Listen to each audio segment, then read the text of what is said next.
Good day, everyone, and welcome back to our Wealth Management Market Commentary video series. My name is Todd, Executive Vice President and Managing Director of First Bank Wealth Management Group. It's been a very long time since we've had an economy this strong. Job market is fantastic. More Americans are working than ever before, 148 million to be precise. Unemployment rate of 3.8% in May is the lowest since 1969, and it's going lower. Low threes by the end of 2019. Corporate earnings have not been this strong since 2011. First quarter was 26%. This quarter will probably be low to mid 20s. Q3 and Q4 are close to or slightly above 20%. GDP, second quarter GDP will approach 4%, maybe even topping it. The $1.5 trillion of tax cuts really helped the consumer and corporate earnings. About everything except for cars and homes are showing extreme growth. Inflation has been ticking up this year and approaching the Fed's 2% target. While I expect inflation to continue to increase through the course of this year, I don't expect it to show an overheating economy. The Fed increased rates 25 basis points last week, and there's a strong probability that we get 2 more rate increases this year. But even if that happens, rates remain much lower than their 25 and 50-year historical averages.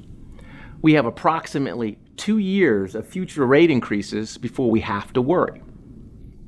So with all this great news, why is the Dow only up 2% year to date?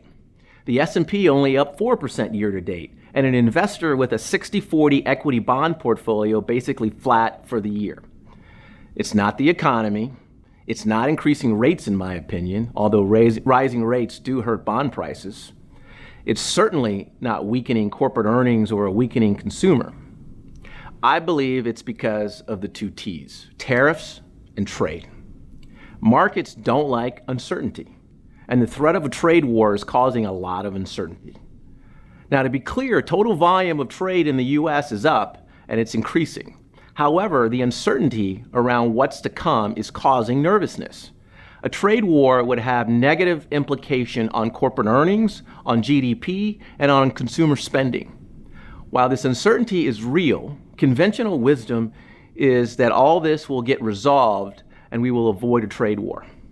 A trade war is not, I repeat, a trade war is not priced into the market. But conventional wisdom can be wrong. In fact, it's often wrong. Make no mistake, we have an unconventional administration which does not focus on Canada, Mexico, Europe, Japan, and China as long-term allies, but instead views the current trade practices as unfair.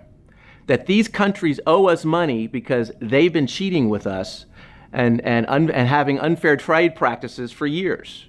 German cars in America, but no Fords or Chevys in Germany? A trade deficit with another country means America is losing.